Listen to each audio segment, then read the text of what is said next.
Assalamualaikum warahmatullahi wabarakatuh. Selamat siang Pak Sendi dan teman-teman semua.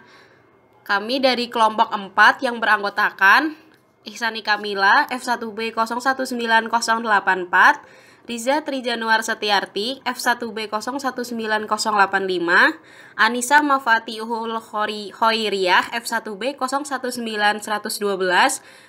Yang keempat ada Nur Latifah F1B 019108, dan yang terakhir ada Filosa Damantio F1B 019117 akan menjelaskan mengenai menilai kinerja administrasi publik. Kerangka pengukuran kinerja. Keberhasilan pembangunan suatu negara tidak terlepas dari peran pemerintah dalam menghasilkan atau mengeluarkan kebijakan sesuai permasalahan yang dihadapinya. Implementasi merupakan salah satu tahapan yang penting dalam proses kebijakan publik. Tahapan implementasi menjadi sangat penting karena implementasilah yang akan mengantarkan pada terpecahkannya masalah yang dihadapi oleh publik atau masyarakat.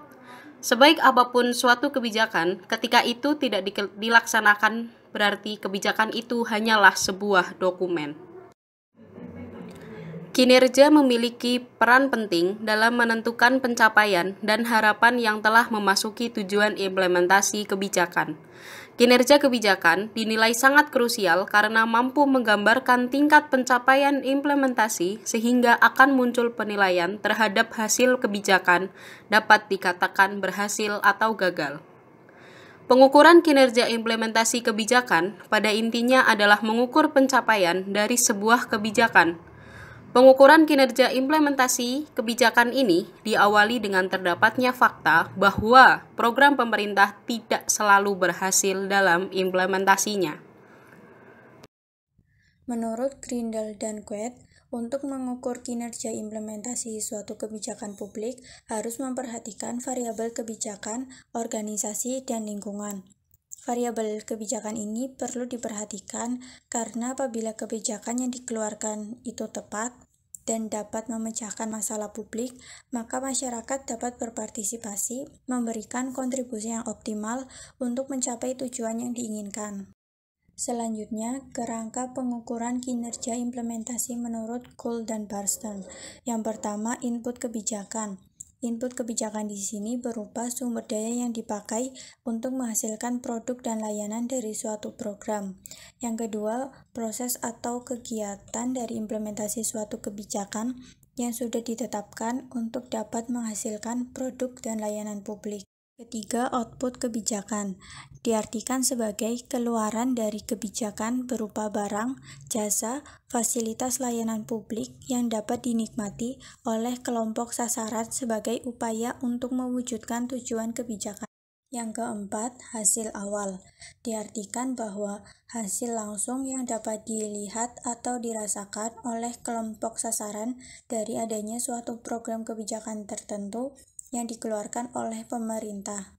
Yang kelima, hasil jangka menengah diartikan bahwa hasil dari implementasi kebijakan yang sudah dilaksanakan dapat dirasakan oleh kelompok sasaran sekiranya dalam kurun waktu 5 tahun.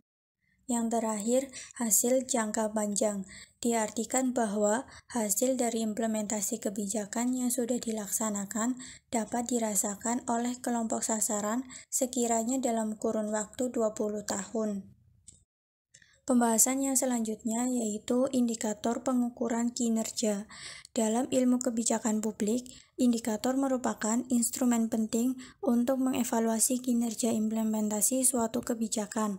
Hal ini merujuk pada World Bank yang menyebutkan bahwa indikator kinerja adalah ukuran dampak, hasil, keluaran, dan masukan proyek yang dipantau selama pelaksanaan proyek untuk menilai kemajuan menuju tujuan proyek.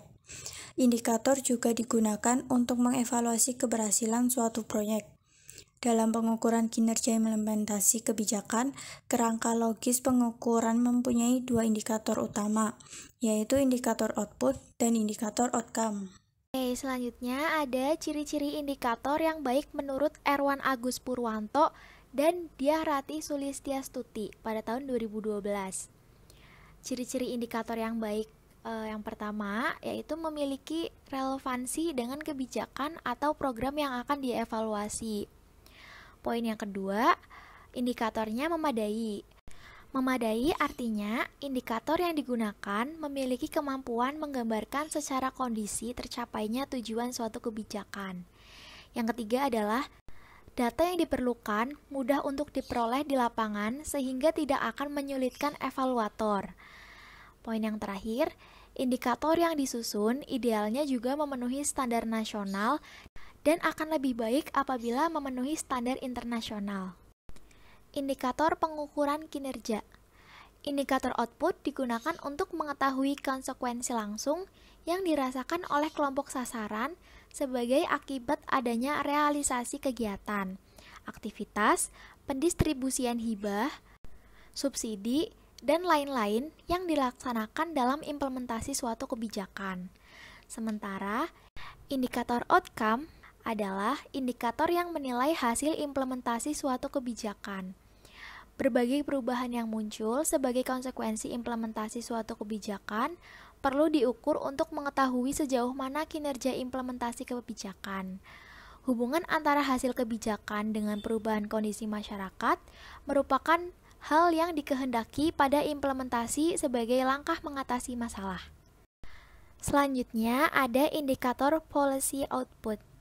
Policy output digunakan untuk mengetahui konsekuensi langsung yang dirasakan oleh kelompok sasaran akibat adanya realisasi kegiatan yang dilaksanakan dalam implementasi suatu kebijakan.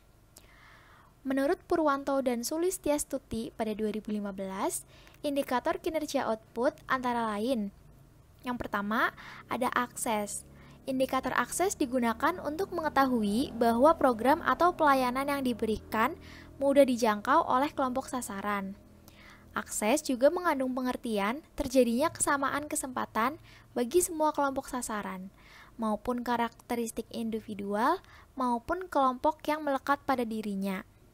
Yang kedua, ada cakupan atau coverage. Indikator ini digunakan untuk menilai seberapa besar kelompok sasaran yang sudah dapat dijangkau, seperti mendapatkan pelayanan, hibah, transfer dana, dan sebagainya oleh kebijakan publik yang diimplementasikan. Selanjutnya ada frekuensi. Frekuensi merupakan indikator untuk mengukur seberapa sering kelompok sasaran dapat memperoleh layanan yang dijanjikan oleh suatu kebijakan atau program.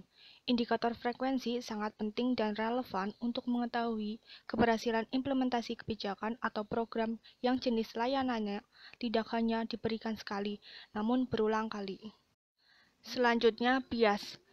Bias merupakan indikator yang digunakan untuk menilai apakah pelayanan implementer bias atau menyimpang kepada kelompok masyarakat yang bukan menjadi sasaran atau kelompok masyarakat yang tidak eligible untuk menikmati bantuan, hibah, atau pelayanan yang diberikan oleh pemerintah melalui suatu kebijakan atau program. Selanjutnya, service delivery atau ketetapan layanan. Indikator ini digunakan untuk menilai apakah pelayanan yang diberikan dalam implementasi suatu program dilakukan tepat waktu atau tidak. Selanjutnya ada akuntabilitas. Indikator ini digunakan untuk menilai apakah tindakan para implementer dalam menjalankan tugas mereka untuk menyampaikan keluaran kebijakan kelompok sasaran dapat dipertanggungjawabkan atau tidak. Yang terakhir, ada kesesuaian program dengan kebutuhan. Indikator ini digunakan untuk mengukur apakah berbagai keluaran kebijakan atau program yang diterima oleh kelompok sasaran memang sesuai dengan kebutuhan mereka atau tidak. Problem pengukuran kinerja. Menurut George Edward III, terdapat 4 hal yang menjadi masalah dalam implementasi kebijakan. Pertama, komunikasi. Implementasi kebijakan akan berjalan secara efektif apabila mereka yang melaksanakan keputusan mengetahui apa yang harus mereka lakukan. Komunikasi harus akurat dan harus dimengerti dengan cermat oleh pelaksana. Yang kedua, sumber daya. Jika para pelaksana kekurangan sumber daya yang diperlukan untuk melaksanakan kebijakan, maka implementasi cenderung tidak berjalan. Oleh karena itu, sumber daya yang penting meliputi kecukupan dan kualifikasi serta sarana dan prasarana. Selanjutnya ada sikap. Jika para pelaksana bersikap baik terhadap suatu kebijakan tertentu, seperti adanya dukungan, kemungkinan besar mereka melaksanakan kebijakan sebagaimana yang diinginkan oleh para pembuat keputusan awal, begitupun sebaliknya. Lalu ada struktur birokrasi. Dalam pelaksanaannya ada dua hal yang menjadi penghambat, yaitu prosedur kerja, baku atau SOP, dan fragmentasi. Fragmentasi sendiri adalah penyebaran tanggung jawab dalam pelaksanaan tugas yang melibatkan unit di luar organisasi. Adanya fragmentasi mendorong para birokrat untuk menghindari koordinasi dengan organisasi lain, tetapi terkadang dalam penyebaran wewenang untuk melaksanakan kebijakan membutuhkan koordinasi. Padahal semakin besar koordinasi yang diperlukan untuk melaksanakan kebijakan, maka semakin berkurang kemungkinan untuk berhasil. Kesimpulan, implementasi memerlukan beberapa aspek mendukung agar rencana dapat terlaksana dengan baik. Sebuah pelaksanaan implementasi pasti memerlukan pengukuran kinerja agar pemerintah mengetahui apakah implementasi sudah berjalan baik sesuai rencana atau sebaliknya. Maka dari itu, keberhasilan dan kegagalan implementasi kebijakan tergantung pada kinerja pada saat pelaksanaannya. Masalah dalam pengukuran kerja acap kali terjadi karena beberapa faktor, di antaranya komunikasi yang tidak searah dan adanya perbedaan pendapat, serta komunikasi yang dilakukan tidak konsisten sehingga sering terjadi miskomunikasi antar pihak terkait. Problem selanjutnya terkait kurangnya SDM yang mempunyai kapabilitas serta sarana yang disediakan. Maka dari itu, sumber daya manusia perlu dilatih kembali agar memiliki kemampuan dan kualitas yang diperlukan dalam melaksanakan kebijakan yang telah ditetapkan. Yang terakhir ada saran. Untuk menentukan sebuah keberhasilan implementasi dan pembangunan, pemerintah berperan untuk mengeluarkan kebijakan guna mengatasi permasalahan yang ada. Maka dari itu, pemerintah harus mampu mengendalikan dan melakukan penyelesaian terhadap tantangan dan masalah yang terjadi di lapangan. Salah satu upaya yang dapat dilakukan adalah dengan memberikan indikator yang memadai dan dapat dilihat secara jelas, juga memberikan data yang akurat dalam penyelesaian di lapangan.